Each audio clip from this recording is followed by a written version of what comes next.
Hello, everybody. Welcome, welcome, welcome. We're going to have a really good conversation today because it is still Black History Month, and I have with me gun rights activist and content creator Rhonda Mary, and I'm really looking forward to talking about this project that you're doing. Welcome, welcome, welcome on. Thank you so much for having me back. Good. Yeah. Our last conversation was great. And if to the audience, if you haven't seen that conversation, you better check it out because very important stuff, especially as it pertains to guns, especially from a female perspective. And in case you guys haven't noticed, I'm not a female. I don't even identify as one. So it's important to hear about these issues from a female perspective as well. But today we're going to talk about something that isn't talked about enough, in my opinion, especially when it comes to Black history. Rhonda, well, actually, before we even get into that, why don't you tell everybody about yourself, just for people who don't know you? Okay, so my name is Rhonda Mary. I am a content creator, Second Amendment advocate. I mean, you already gave me such an awesome, opening. And so, just to tell a little bit about my background, I started out as a YouTuber, just talking about different, topics. Where I initially started getting, a significant amount of attention is when I did my walk away video. I decided that I wanted to learn about more about politics in the world from my own perspective. It was kind of like this breaking away of this, oh, you were born here. This is what your parents look like. This is what your family thinks. This is what your community thinks. So this is how you are, like, this is the path for you. And so I started questioning a lot of those things. I started questioning some of the things that were presented to us in the news media. And as I started talking about these things, I became more open to gun ownership anyway.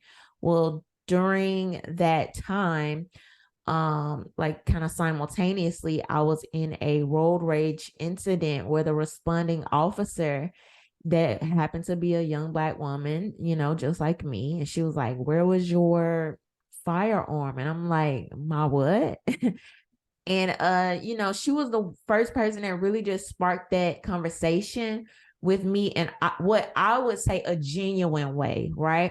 Everything else I had really heard about gun ownership before, whether that be through the media, whether that was through school, was the perspective of oh, this is for gang members, this is for school shooters, this is for old white men, this is for veterans. It was never, I had never really conceptualized myself and how gun rights could be applicable to me.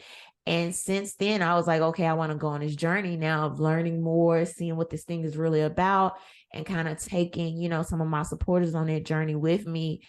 And ever since then, I mean, this is what I've been doing, talking about this, promoting safe and responsible gun ownership, inspiring more women to become gun owners, teaching people, the importance and the history of the Second Amendment and all these other things, which has led us to here today, because we're going to talk about even how I came about this series that I'm now currently doing. Yes, and that's why I'm so excited. I'm so excited that I even wore my Black Guns Matter hoodie today. I actually just got it in the mail, so I'm really Oh, excited cool. about It it. looks good on you. Blue is your color.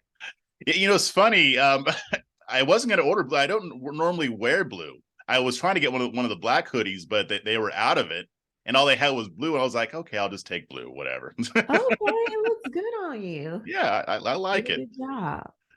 But I want to talk about this project that you've been working on, this series. I believe it's called 28 Days of Black History. Is that correct?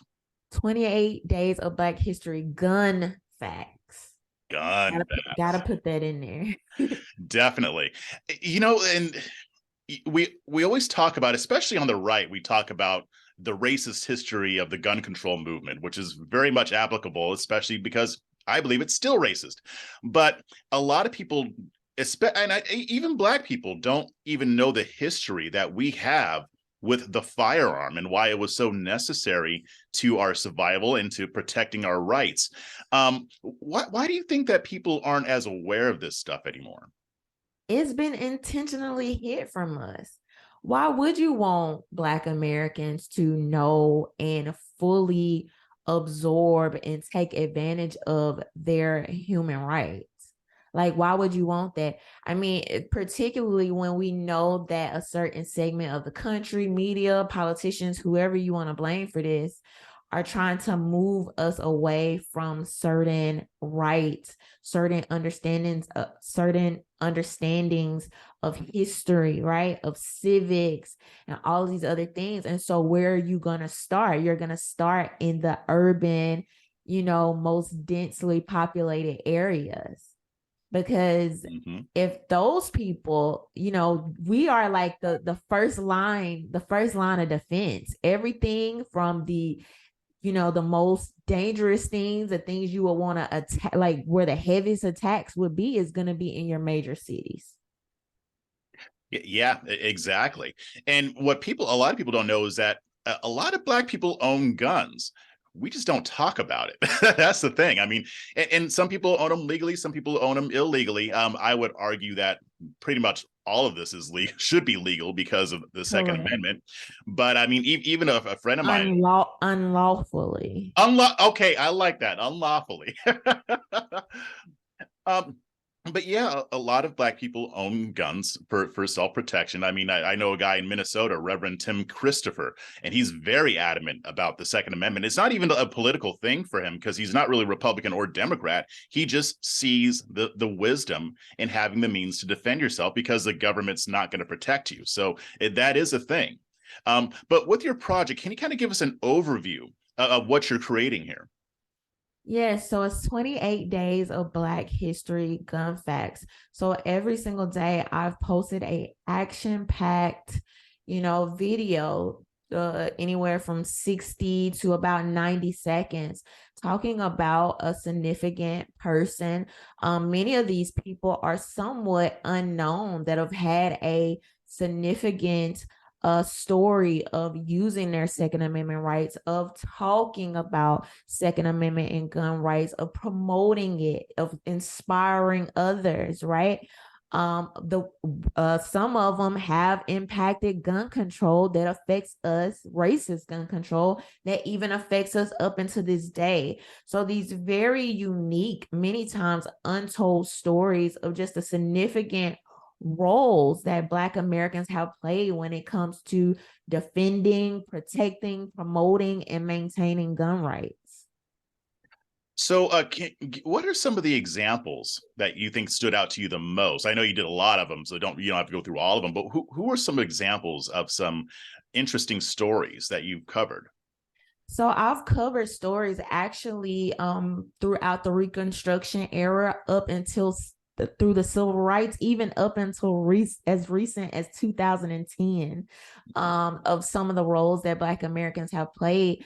A couple of stories that stick out to me. One of those is the story of Thomas T. Fortune. He was friends of, I believe, Marcus Garvey, and he was actually the most notable Black American journalist at that time. And this was in I believe, like the late 1800s. And he used his position with the most notable journal at that time to talk about Black Americans, Black people taking up the right to bear arms.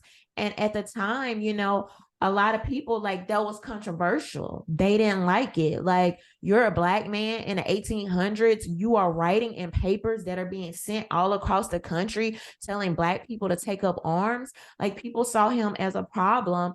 And the interesting part about it is that a lot of these people that talked about gun rights, well, you had different segments, but I will say that a good number of them were like intellectuals, Mhm. and we don't really talk about that crossover, because a lot of people think, they're more familiar with the story of the Black Panthers, right, as being more like Mhm. militant and controversial. But you even had these journalists, writers, intellectuals, people that were really big on education that also understood the importance of the Second Amendment. So that's one person that sticks out to me, just because of the time that, the time period is so significant to be trailblazing and fearless in that respect.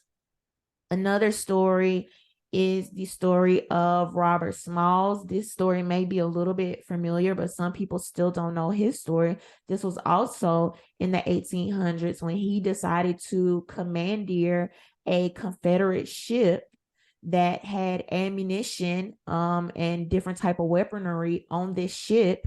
He turned it over to the Union Army and freed all of the slaves that were being held captive on that ship.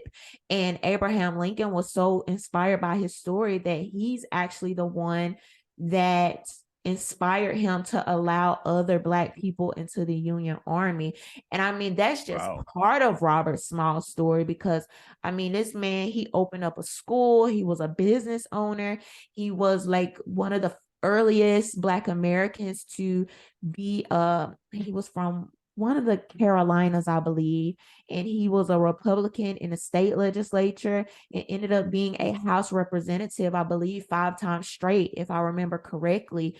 And like, again, this is in the 1800s. So when people say things like, I've made this joke, when people say, you have the same amount of hours in a day as Beyonce, I want to change it to, you have the same amount of hours in a day as Robert Smalls. I mean, this man accomplished so much in his time frame that is just, and when you think about the time period that this was done in, it's mind-blowing. But I mean, I have tons of stories. Like, I've been nerding out, so I could go on and on. That's just two from the the Reconstruction era. You had Ida B. Wells, that was also a journalist that got the word out, and I believe was one of the most notable and first Black woman 2A advocates. Very, very inspirational to me in the way that she was fearless in standing up for the human rights of Black Americans. She was very outspoken about lynching and these other things. And she talked about these different stories of how when Black Americans had these firearms, how and sometimes they could absolutely spare their lives. But let's move a little bit up into the civil rights era. Mm-hmm. So some people have absolutely no clue how significant that the NAACP, believe it or not, was in helping support and maintaining the Second Amendment rights for Black people in this country. Actually, the first major case that they took in 1910, that was a guy named Pink Franklin, who, at that time, things were just very shifty. They would try to, it was like in that time where slavery was over, but they would try to get some Black people, particularly sharecroppers, into these very wrong and evasive, practically unlawful work contracts. And so when somebody offered him a better contract, he was like, okay, cool, I'm out.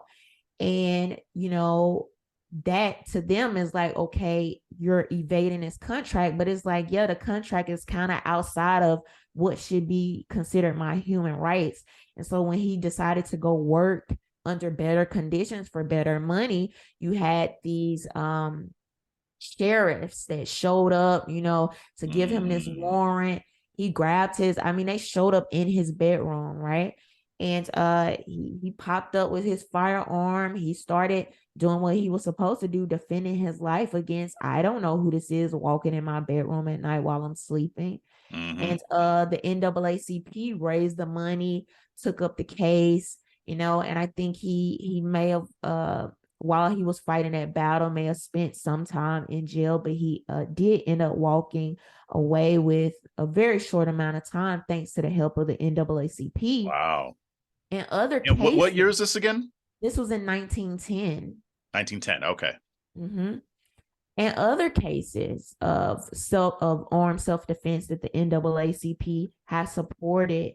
And it started to get, and I'm maybe jumping ahead of myself a little bit, but you kind of mentioned this earlier. You said something about how a lot of Black people own guns, but we don't really talk about it much. It's actually around the 60s and 70s that you started to see this split of the attitude towards gun ownership for Black people, because what we saw going into the 60s and 70s, as more white progressives started to fund these organizations like the NAACP and like these other organizations that were propping up, they were like, yeah, we kind of cool with the whole marching thing, but like if y'all gonna have guns, we don't even feel comfortable with you having guns. You know what I mean? Like Wow. we'll march with you as long as you're unarmed, you know. But once you start to speak out about these things, now we're gonna hold on to our money. We're not gonna shell out our money into these organizations the same way we would. And so that's when you started to see a lot of these organizations split from the NAACP. You started to see friction from people like Robert F. Williams, who was one of the highly visible presidents of the NAACP. I believe he was in, I can't remember, I want to say Monroe, North Carolina. And Okay. he was very adamant about armed self-defense. But when the money started getting funny and people wanted to hush him up, they ousted him, right? And Yeah, see, I didn't so know about any of this, honestly. Like, I didn't realize that that happened. I mean, I knew that yeah, somewhere along the line, the Black community started kind of moving away from guns, but I didn't know why. This is very interesting. So keep going. yes, yes. And so they kind of threw him under the bus, and you started seeing these organizations kind of split from the NAACP or other larger organizations like that. I mean, it's so many stories. You had a similar story with the Commandos. Where were they located? I don't want to say the wrong place. It's not coming to me right now, but there was a Freedom House. I can't remember where it was. A Freedom House that was firebombed, and it was actually a white priest named James Gropey, who at the time, this particular NAACP was a little hesitant, but when James Gropey came in, and James Gropey was what I would consider to be, I don't like to use a word ally often, because I feel like it's just been overused, and a lot of times when people think they're an ally, they really aren't, and they're in terms almost like infantilizing adult, Black human Yeah, they people. don't see themselves as allies. They see themselves as It's like a saviors. parental, correct, like Yeah. a parental figure. And so James Gropey was this priest that came in, and he was really feeling the younger energy. And he was like, cool, if y'all want to do this armed defense thing, then I'm with it. And so he worked to help the what was called the Commandos Project. That was a branch that defended the NAACP in the city. I want to say it was Massachusetts. But however, and so he was like, I'm going to help y'all. I'm going to fund it. I'm going to kind of be the front face for it and kind of help it be more acceptable. But I'm not like, this is y'all's thing. Like, you have to be the voice. It has to be y'all look. Like, he was very okay with embracing the full masculine energy of what this thing was. He did not try to hinder them or be some type of parental or savior figure. And this organization basically protected like the NAACP marches in that state. And eventually, as time started to change, and like I just mentioned, how the NAACP was like, okay, the funding, the money getting funny, we don't know the direction we want to go with this. The Commandos decided to split off.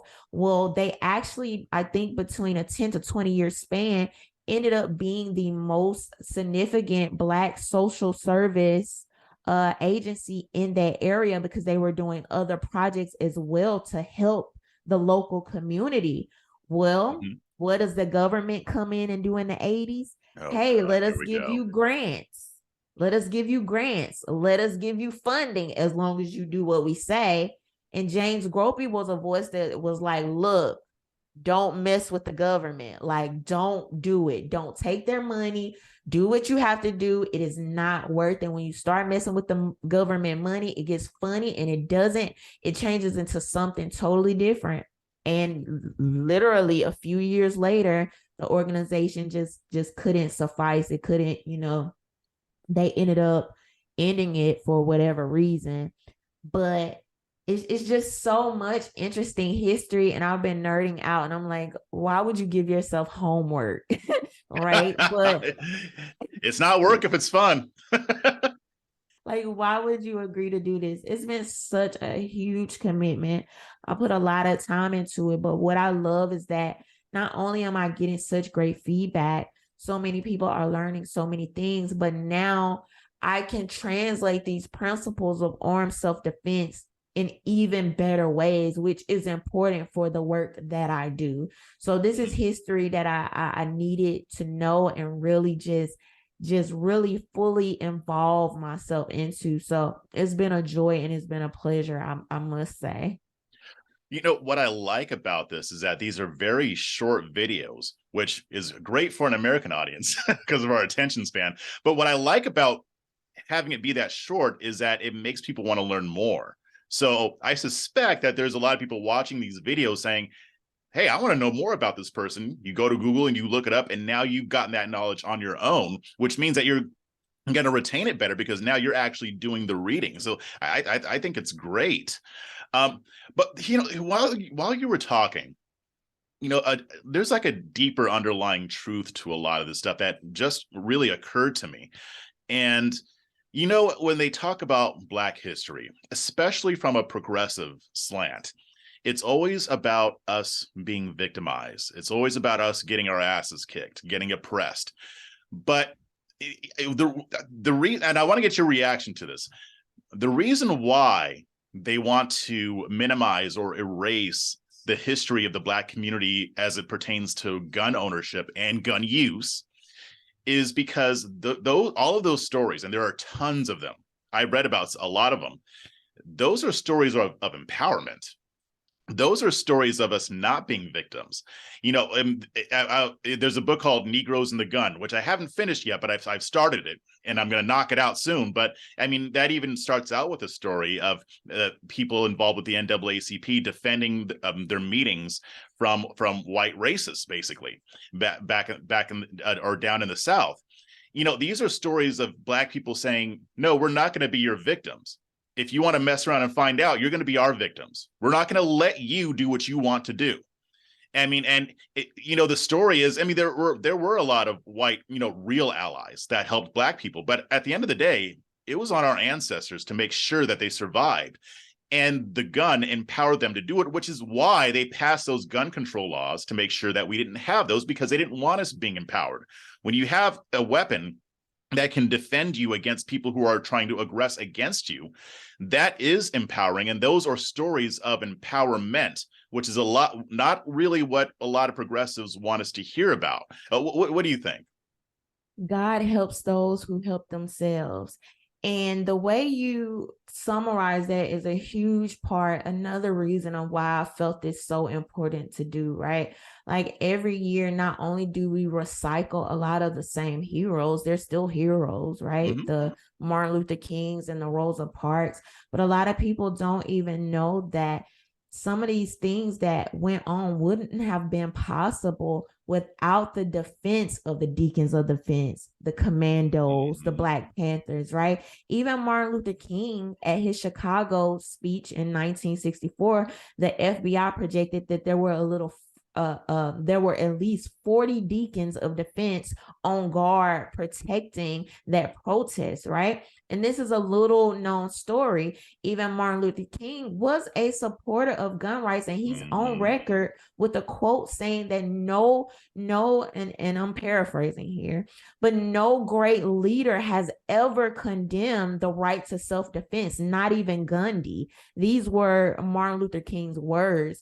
Now, we can argue about why he decided to start moving away from that. My opinion, and from what I've read and learned and gathered, is that same thing. Well, hey, we're your biggest funders and we don't want you to go that direction. We don't want you, because quiet as it's kept, a lot of people didn't know the deacons of defense were, you know, at some of these protests. They didn't know, sometimes they were concealed. And so it's just something to think about. And I think a big part of why they don't want us to have a history is because they want to control the narrative. Yes. They want to control the narrative. I mean, even look at what they're trying to do to Black history now. When did Black history become queer theory? When did Yeah. Black Yeah. history become CRT? It is a battle to control our history and our stories. And that's why it's so important that we tell it and tell the truth in a more balanced story, because just as significant as the nonviolent portion of the civil rights movement was, you also had the armed self-defense, nonviolent resistance movement that was protecting, right, the larger nonviolent movement. And so those are just, it's just things to think about. And when you see it, you can't unsee it. And it makes sense where Black Americans, I would, kind of hypothesize, fall today, right? You have so many Black people that are raised Democrats. Well, gun rights sure isn't a Democrat platform, but you have a lot of gun owners, particularly in the South. So what do? They don't really talk about it. They don't really, it's like, okay, yeah, I own a gun. I'm cool with it, but I'm not out here proudly and boldly talking about Second Amendment rights and why they're important and why I support the Second Amendment. It's like, well, if I want to fit in this box that has been made for me, then this is how I have to tiptoe around this issue. Isn't that interesting? I mean, the people who say they care about Black people the most, and Black people are way more likely to be the victims of gun violence, but they don't want us talking about, responsible gun ownership for self-defense purposes. Very interesting. Yes, and contradictory. Yeah. Yeah. So I wanted to ask, as you've been doing your research, what were some of the most surprising things that you learned about this history? Surprising things. Well, I think I already kind of mentioned like some of the most surprising things. I think the time period that some of these people decided to be trailblazers, right? And the amount of things they could get accomplished, like Stagecoach Mary, which was one of the first US route mail carriers, Black females, right? And she was able to out hitch a horse faster than all the white male applicants. She went on to open up a saloon, which was very short lived, because she was like, she reminds me of that kind of like Madeir like character that's like drinking and funny and will, like just sit out and play cards and really just be this shining example of like community and friendliness and hospitality, right? But she wasn't able to keep the saloon open because she always wanted to feed and help people. Just this very loving, endearing energy. But again, all of this was in the 1800s. And so you had Cathay Williams, that was the first Black woman to go into the Army. But what did she do? At the time, women weren't allowed into the Army. She wanted to do her own thing. She wanted to prove herself. So she pretended to be a male to do so. She just wanted to live life. I didn't know about that. On Like her, Black Mulan. Yeah. Yes, exactly. The real Mulan, right? And she just wanted to live life on her own terms, right?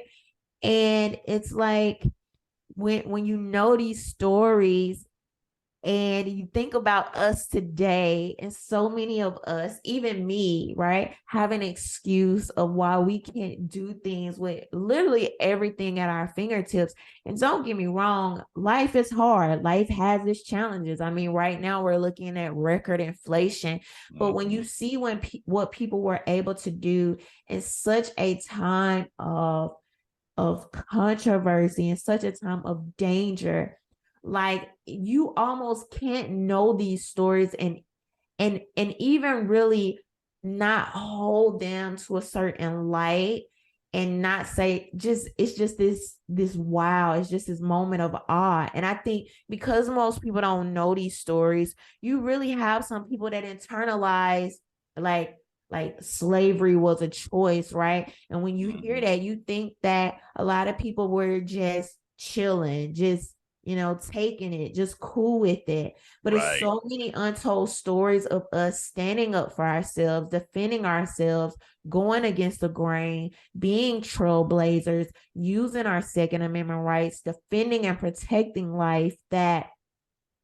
to me, even these stories that I'm talking about, it's not enough. It's not enough. Mhm. I guarantee you there are more. Even some of the stories that I was reading in books, when I would go to find more research, I'm not able to find pictures of these people. I am Mm. not able to find their stories on Google, on DuckDuckGo, right?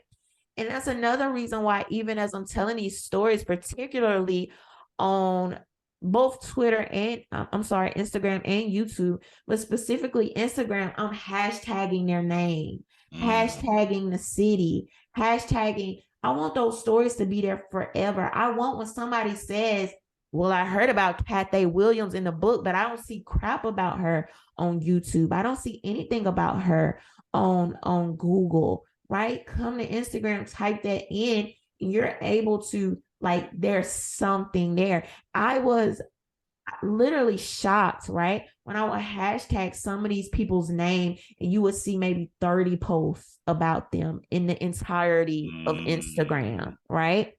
To me, Wow. that's like, this is an amazing story that let's mix and shift and balance this perspective that we're given to these children during February, 28 days of every single year. And obviously, we know Black history is 365, right? And Right. it's never a wrong time to tell these stories. But I'm not a fan of how we have allowed them to tell us who our heroes are. Ooh, yeah. Bars. Yeah, that I think I think you summed up a lot of the problem there. Like, we have allowed these people to tell us who our heroes should be. You know, for the longest time, like Malcolm X was demonized and villainized. And it's funny because I never was taught that he was a bad guy, but I know a lot of people were. I mean, I first really learned about him when I was in junior high. I went to an all black private school, and they didn't teach Malcolm X like he was the villain. Even if they taught about the stuff that that people don't agree with, they taught about the context and the situation that he lived in. So I never grew up thinking that Malcolm X was a bad person, but a lot of people do. And you're right. They do tell us who our heroes should be, and we shouldn't let them do that. Correct. And I'm not there, right? Like, I don't live in the 60s, I don't live in the 70s. And I think it, I don't ever want to look back and think, oh, you shouldn't have done this, you shouldn't have done that. Mm. James Meredith is a I had lunch with him a few years ago. This was like right after the COVID restrictions were lifted, and we had Mm. lunch. And if you're not familiar with James Meredith, he established the March on Fear that was from Memphis, Tennessee to Jackson, Mississippi, back in like the 60s or 70s.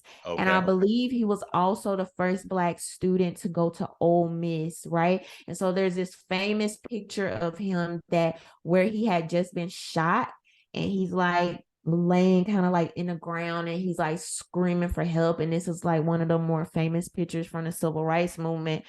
And so, first of all, it's very humbling to realize that Black history is not that long ago. Like, James Meredith Right. is the age of my grandparents, right? And to Mm. sit there and, I went to a diverse college, no problem. I've been able to travel across the country freely, no problem. I can just go into any restaurant that I want, no problem.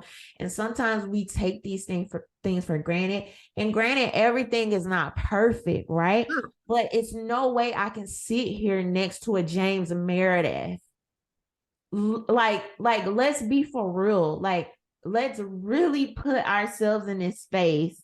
It's no way I could sit there and even really comprehend the magnitude of what those things would be like and what it It's would foreign to feel us. like and what it I don't know what it feels like to be the first Black student walking onto a university and having to worry Mhm. about getting shot. Like, that's just the least of my worries. And so sometimes we think, oh well, I wouldn't have done that, I wouldn't have been nonviolent, I would have been, and you absolutely had people that chose to go the opposite route. However you decided to do it, to be able to do it was sacrifice. Yeah, for your liberty, for our liberty. That's what Right. it was. They were putting their lives on the line because they wanted their rights protected. They wanted their liberties, and you're right. That's completely foreign to us. I'll never know what that was like, and that's a good thing. So, but I wanted to ask you about this. Just last question. You talk a lot about the history, and if we fast forward to 2023, gun ownership is on the rise, especially in the Black community, especially with Black women in particular. Where where do you see the relationship between the Black community and the gun going in the future? Where do I see it, or where do I hope to see it? Because I think that could It's funny because I wasn't that sure could how to be ask two that question. Like, different should I ask what answers. she hopes or what she sees? Let's go with both. What do you hope to see, and what do you think will happen, or what do you see happening? What do I think will happen? I think that you're going to see more gun ownership for Black Americans as time goes on. I think that during COVID, right, 2020, we saw a light bulb go off for a lot of people, where it's like the police said they're not going to answer. People are out here rioting, like, tensions are high, people are at home all day, so they have time to steal or rob, break into people's houses. Inflation is crazy, right? Like, people are desperate, people need help. I mean, all of these different factors, even if we look at the racial tensions of it, right? Like, I don't know if I'm going to be a victim because of something that I virtually didn't have anything else to do. I'm on a different side of the country, right? Mm-hmm. And so it's just all of these different aspects that 2020 was like a light bulb for a lot of people. And it's like, yeah, I'm not going. We're not doing that. And so I think that as a response, you had a lot of people, and really early on in the pandemic, we didn't know how bad it would get. We weren't sure what would happen. I mean, they were closing stores, they had people lining up outside of grocery stores, they were refusing to sell certain items. It's just, we just didn't know. And so I think that as time goes on, you now see more Black people pulling their children out of the public school system. They're starting to homeschool. You see Yeah. more Black people turning into home births. You see more Black people getting out of the system and starting, farming and homesteading. I think that what we're seeing now is honestly so beautiful. It's so beautiful. It's so amazing. It's so inspiring, right? But I think that what we're seeing is just this new, fresh energy of people waking up to what the system has done to us and continues to do to us. And people are realizing that to some extent, we're being held hostage, right? Like, for our taxes, we're paying into a system that oftentimes has not even favored us or our children, but then turns around and abuses us on camera. Like, think about that. Yeah. Think You talk about about a that. white supremacist government and systemic racism, but the people that lead you want you to strengthen that system with your tax dollars and your support. They want to make it bigger. Absolutely. And I think that, you have a lot of us that have, we really just, we woken up to what it is. And it's like, dang, I'm paying into the system and I'm seeing absolutely no benefit. And now a lot of people don't want to sacrifice themselves and their families and their children anymore. And so they're taking it upon themselves to kind of cut out a different path for them. And so that's what I hope to see a lot more of. Another thing specifically that I hope to see that the day that 2A rights are no longer a political so-called, right? I'll say so-called left versus right, conservative versus liberal, Democrat Mhm. versus Republican issue, because it's not. It's not. It's a human issue. Every human has a right to defend their lives Mhm. against it. It could be a criminal, it could be the state. It does not matter. We have a right to live. And a lot of Black people have allowed themselves to be bullied into being silent on why we really think that our Second Amendment rights are just as important. We Yep. want to be protected just as much. And it's absolutely absurd the amount of people that will talk about systemic racism, how the system treats people differently based on race, but then you turn around and you really think that gun control in freaking Arizona or Denver is going to be handled how it would be in the urban center of a Chicago. Like, be for real. Be for real. So you cannot talk about systemic racism and then turn around and be like, oh, but I'm definitely going to just turn my guns over to you, because I absolutely believe, even though I just harped on how you treat people differently, that you're totally going to treat Black people and white people the same when it comes to guns. I totally trust you in that area. Like, It it makes just, no sense. it's absurd. It's absurd. And so we have to stop allowing people to bully us out of standing up and talking about our Second Amendment rights.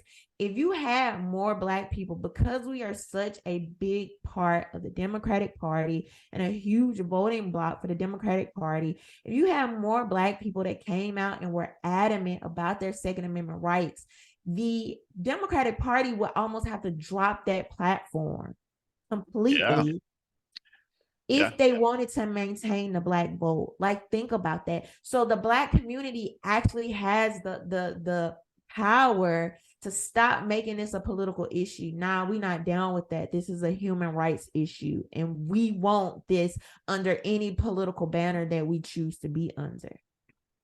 Amen. I mean, I've been reading Frederick Bastiat lately, and in his book, The Law, and I'm going to paraphrase this, he was saying, the laws don't give us our rights. The laws exist because our rights already existed beforehand. If our rights didn't exist beforehand, there'd be no need for the law. The law is there to protect the rights that already predated the law.